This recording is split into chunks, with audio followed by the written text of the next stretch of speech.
नमस्कार, मुंबई के माटुंगा इलाके से मैं Sohit Mishra city express show लेकर आपके सामने हाजिर हूँ। शो की हम शुरुआत गुजरात की खबर के साथ करेंगे क्योंकि भूपेंद्र पटेल गुजरात के नए मुख्यमंत्री होंगे। गांधीनगर में बीजेपी की हुई विधायक दल की बैठक में उनके नाम पर मुहर लगी। दरअसल गुजरात की कार्यकारिणी मुख्यमंत्री विजय रूपाणी ने उनके नाम का प्रस्ताव रखा, जिसका सभी ने समर्थन किया। इस बैठक में विजय रूपाणी के अलावा गुजरात बीजेपी प्रदेश अध्यक्ष CR पाटिल और साथ ही साथ डिप्टी CM नितिन पटेल भी मौजूद थे। आज मुझे लगता है कि विजय रूपाणी जी ने उनके बिहार के जीवन को देखकर ही भूपेंद्र पटेल ऐसे कार्यकर्ता श्री भूपेंद्र रजनीकांत पटेल, श्री भूपेंद्र रजनीकांत। अमन भाई इधर रुको, इधर आएगा अमन भाई। राज्य विधानमंडल का सर्वसम्मति से देखो आए इधर।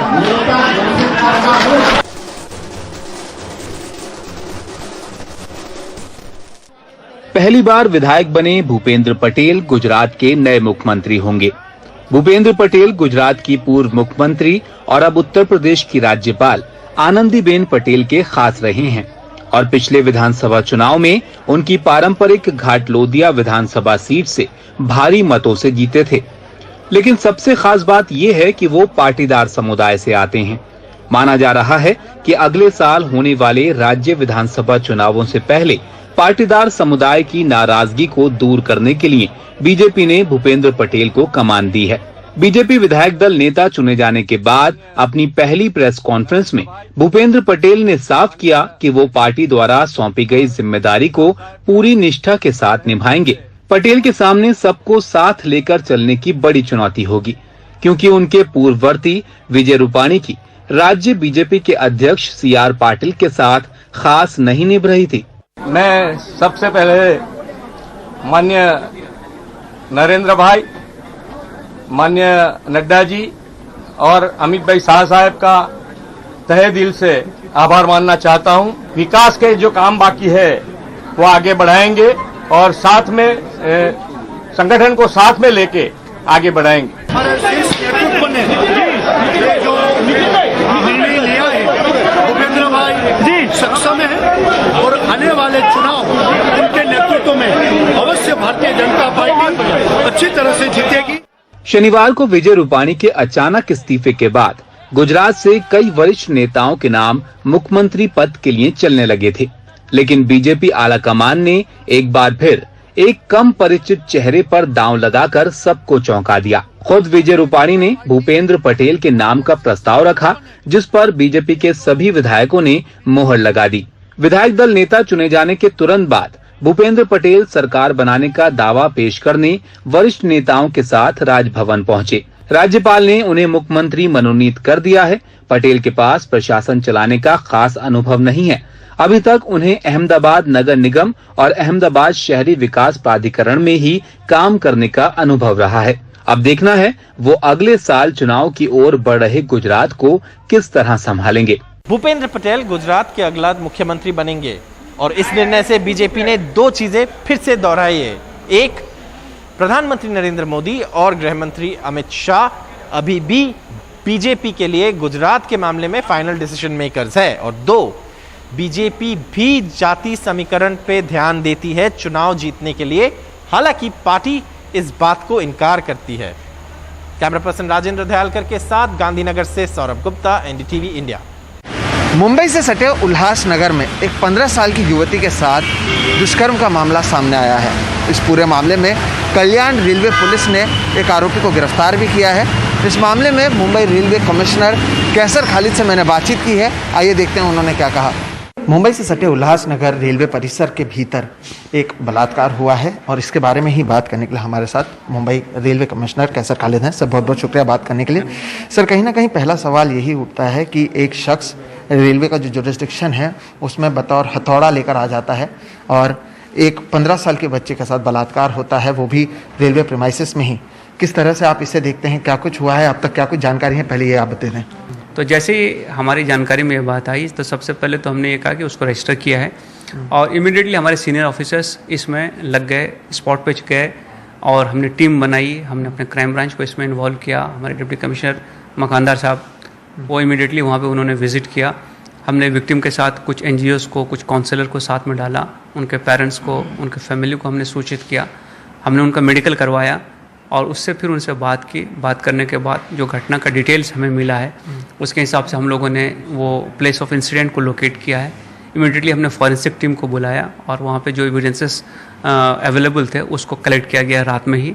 और जो हुलिया हमें मिला है एक्यूज़ का विक्टिम से, उसके हिसाब से हमने अपने नेटवर्क को एक्टिव किया और हमने सस्पेक्ट को गिरफ्तार किया है। वो रिकॉर्ड भी निकाल रहे हैं, हम ये भी देख रहे हैं कि क्या उनको कन्विक्शन हुई है तो हम IPC में जो धारा 75 है जिसमें इन्हेंस पनिशमेंट की बात होती है तो हम उसको भी कोशिश करेंगे अप्लाई करने का।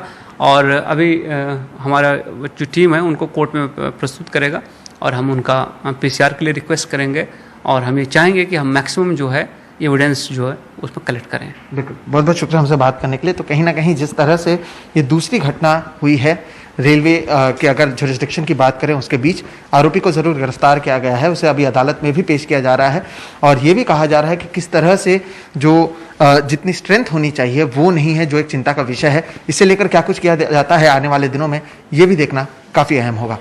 मुंबई से कैमरा पर्सन संजय मंडल के साथ सोहित मिश्रा, NDTV इंडिया। उत्तर प्रदेश सरकार के एक विज्ञापन को लेकर अब विवाद खड़ा हो गया है। विपक्षी दल भी योगी आदित्यनाथ सरकार पर जमकर निशाना साध रहे हैं। योगी आदित्यनाथ सरकार की उपलब्धियां बताने के लिए जारी किए गए इस विज्ञापन में जिस फ्लाईओवर की तस्वीर है वो कोलकाता का फ्लाईओवर है। फ्लाईओवर पर एक पीली टैक्सी भी जाती हुई दिख रही है। तृणमूल कांग्रेस ने भी इस विज्ञापन को लेकर चुटकी ली है। इस पूरे मामले पर TMC नेता और ममता बनर्जी के भतीजे अभिषेक बनर्जी ने ट्वीट कर कहा कि योगी आदित्यनाथ के लिए यूपी के विकास का मतलब है बंगाल में हुए बुनियादी ढांचे के विकास की तस्वीरें चुराना, उन्हें अपना कहकर इस्तेमाल करना। ऐसा लगता है कि बीजेपी का डबल इंजन मॉडल सबसे मजबूत राज्य में बुरी तरह विफल हो गया है और वह अब सार्वजनिक तौर पर उजागर हो गया है। तो वहीं कांग्रेस महासचिव प्रियंका गांधी ने कहा कि इनका काम ही है झूठे विज्ञापन देना। फर्जी लेखपाल बनाकर उत्तर प्रदेश के युवाओं को रोजगार देने का झूठ बोला और अब फ्लाईओवर व फैक्ट्रियों की फर्जी तस्वीरें लगाकर विकास के झूठे दावे कर रहे हैं। न जनता के मुद्दों की समझ है और न ही उनसे कोई सरोकार है, बस झूठे विज्ञापन और हवाई दावों की सरकार है। हालांकि अंग्रेजी अखबार इंडियन एक्सप्रेस ने इस पूरे मामले में ट्वीट कर माफ़ी मांगी है। उनका कहना है कि अखबार के मार्केटिंग विभाग द्वारा बनाए गए विज्ञापन के कवर कोलाज में अनजाने में एक गलत फोटो को शामिल कर लिया गया था। गलती के लिए गहरा खेद है। यूपी के बुंदेलखंड में पहली किसान पंचायत में पहुंचे भारतीय किसान यूनियन के नेता राकेश टिकैत ने कहा कि जो सरकार धर्म का सहारा लेती है वो विकास नहीं कर सकती। उन्होंने कहा कि हम भी राम के वंशज हैं, लेकिन फर्क ये है कि हम राम राम करते थे और ये जय श्री राम करते हैं। टिकैत ने कहा कि जब तक किसानों की मांगें पूरी नहीं की जाएंगी वे आंदोलन करते रहेंगे। काम करते, एजुकेशन पे काम करो, सड़कों के ऊपर काम करो, देश को तोड़ के आदमी के नदियां बेच रहे हैं, जल बेच रहे हैं, हवाएं बेच रहे हैं। काम करना चाहिए था तो ऑक्सीजन पे काम करते, हॉस्पिटल पे काम करते, एजुकेशन पे काम करो, सड़कों के ऊपर काम करो। देश को तोड़ के बढ़ा के आप भावनाएं खिलवाड़ करके काम करते। कौन से मंदिर और उसकी बात करते हो आप? अयोध्या में मंदिर हमारा है, हम भी रघुवंशी है, राम भी रघुवंशी था, हमारे पूर्वज थे, हम राम राम करते थे। आपका जय श्री राम है, आपने राम को भी बदल दिया। ये देश कृषि और ऋषियों का देश है, पुरानी परंपराएं हमारी रही है। यहाँ की कृषि भी जिंदा रहेगी और यहाँ पर ऋषि पद्धति भी जिंदा रहेगी। आज देश भर में नीट अंडर ग्रेजुएट परीक्षा का आयोजन किया गया, जिसके लिए 13 लाख से ज़्यादा परीक्षार्थियों ने फॉर्म भरा था। कोरोना के मद्देनज़र वहाँ पर कई सारे इंतज़ाम भी किए गए, लेकिन तेज़ बारिश की वजह से इन छात्रों की परेशानियाँ बढ़ गई। कई लोग स्थल तक पहुँचे लेकिन वो परीक्षा नहीं दे पाए। देखिए रिपोर्ट। 19 साल का धनुष तमिलनाडु के सेलम जिले का रहने वाला था। मेडिकल की प्रवेश परीक्षा नीट से कुछ ही घंटे पहले उसने खुदकुशी कर ली। एक खेतीहर मजदूर के बेटे धनुष ने इससे पहले भी 2 बार नीट की प्रवेश परीक्षा दी थी, लेकिन उसमें पास नहीं हो पाए।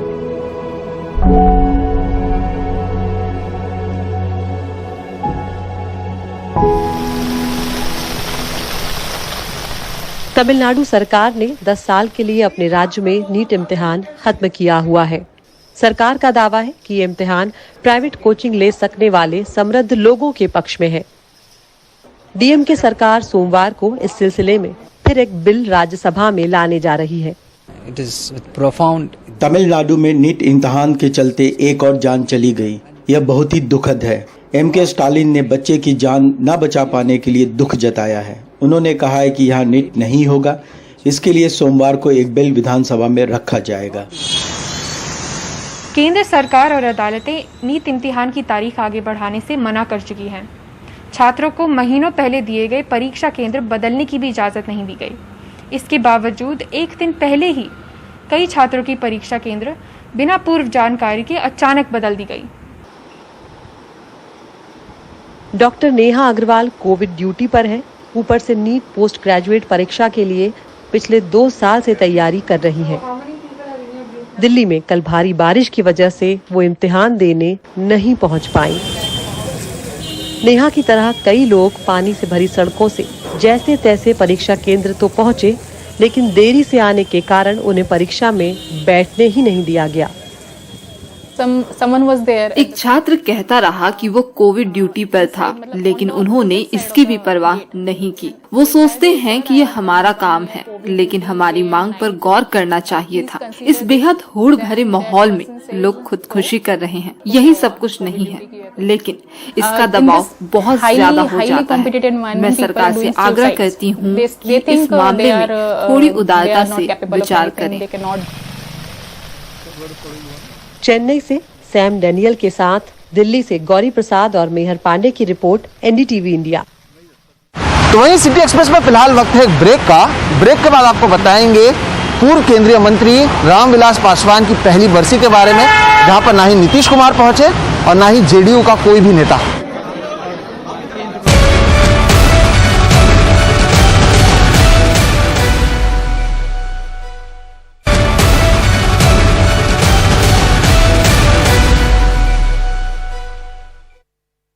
पूर्व केंद्रीय मंत्री रामविलास पासवान की पहली बरसी पर आयोजित कार्यक्रम में बुलावे के बावजूद बिहार के मुख्यमंत्री नीतीश कुमार नहीं पहुंचे। जेडीयू का कोई दूसरा नेता भी कार्यक्रम में नहीं था, लेकिन तेजस्वी यादव समेत आरजेडी के कई बड़े नेता मौजूद थे। चिराग के चाचा और केंद्रीय मंत्री पशुपति पारस परिवार समेत पूजा में मौजूद रहे।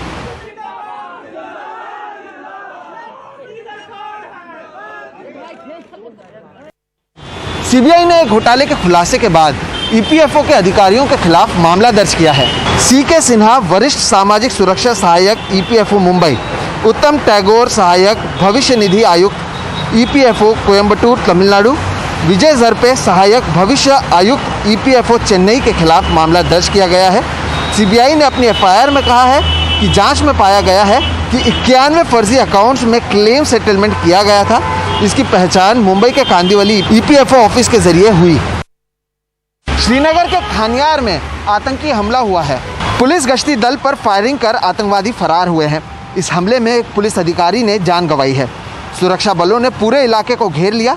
आतंकियों की तलाश की जा रही है।